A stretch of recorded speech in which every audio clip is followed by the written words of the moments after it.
राधे राधे, जय श्री कृष्ण। आइए हम सब मिलकर कार्तिक महात्म्य की पहला अध्याय का कथा सुनते हैं।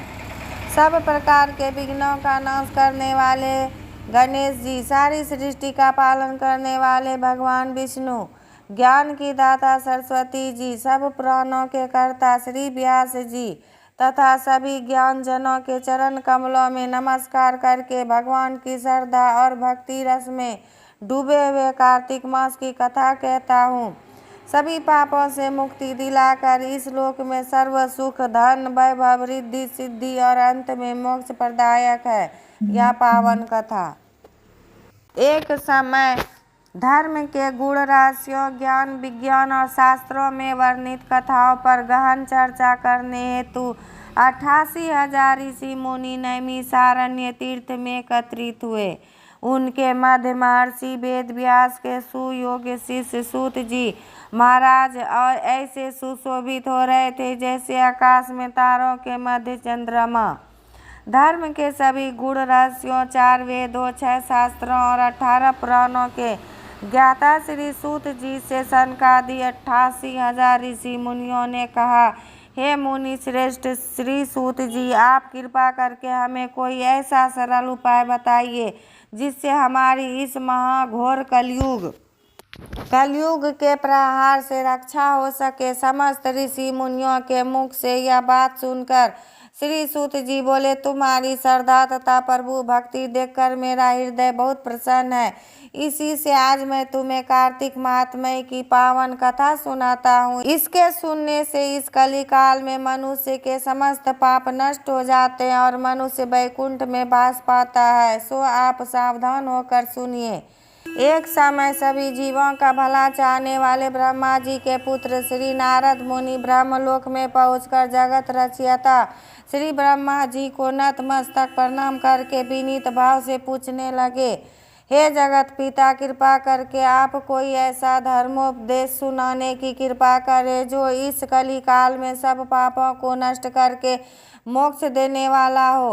नारद जी की श्रद्धायुक्त बात सुनकर ब्रह्मा जी बोले, हे पुत्र, तुमने संसार के कल्याण हेतु यह बात पूछी है। तुम्हारी भगवान के चरणों में सच्ची श्रद्धा और भक्ति देकर आज मैं तुम्हें कार्तिक मास का पावन महात्म्य सुनाता हूँ, जिसके पढ़ने और श्रवण करने से मनुष्य के समस्त पाप नष्ट हो जाते हैं और वह इस संसार में सुख भोग कर अंत में वैकुंठ धाम को प्राप्त करता है।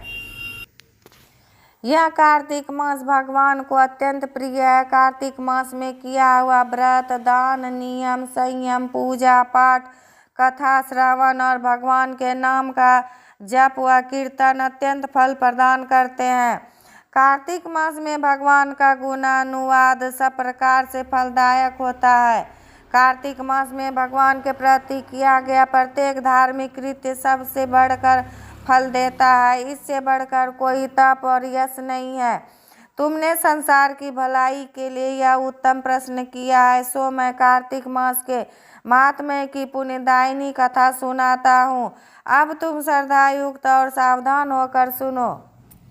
कार्तिक स्नान करने वाले मनुष्य को प्रातः काल ब्रह्म मुहूर्त में उठकर शौच आदि से निवृत्त होकर 12 अंगुल लंबी सुगंधित युक्त वृक्ष का दातून करनी चाहिए। परंतु याद रहे कि श्राद्ध, सूर्य अथवा चंद्र ग्रहण और एकम अमावस्या, छठ, नवमी, एकादशी और रविवार को दातून नहीं करनी चाहिए। जिस दिन दातून न करनी हो उस दिन पानी से 12 कुल्ले करके मुंह को खूब साफ कर लेना चाहिए। जब 2 घड़ी रात्रि शेष रहे तब काले तिल, चंदन, चावल, पुष्प या कुशा लेकर तालाब, कुंड, नदी, संगम अथवा किसी भी तीर्थ स्थान पर जाएं। वहाँ हाथ जोड़कर प्रार्थना करें, हे भगवान, आप एवं श्री लक्ष्मी जी को प्रसन्न करने के लिए मैं समस्त कार्तिक मास में स्नान करूँगा। इस प्रकार प्रतिज्ञा करके श्री गंगा जी, श्री शिव जी, सूर्य देव और विष्णु भगवान का ध्यान करके नाभि पर्यंत जल में प्रवेश करके अच्छी तरह से स्नान करें।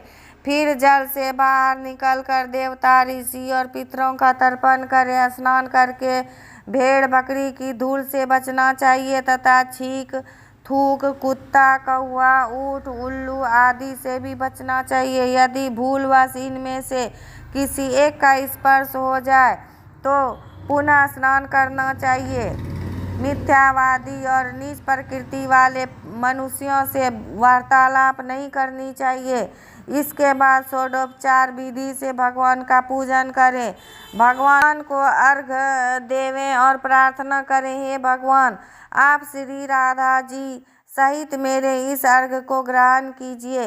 इस प्रकार प्रार्थना करके आवाहन, पाद अर्घ्य, आचमन, स्नान, वस्त्र, चंदन, अक्षत, पुष्प, धूप, दीप, नैवेद्य, तांबूल, पुंगी फल, दक्षिणा, नमस्कार या 16 चीजें मूर्ति को अर्पण करते हुए तुलसी की मंजरी से भगवान की षोडोपचार पूजा आराधना करनी चाहिए। इति पहला अध्याय समाप्त।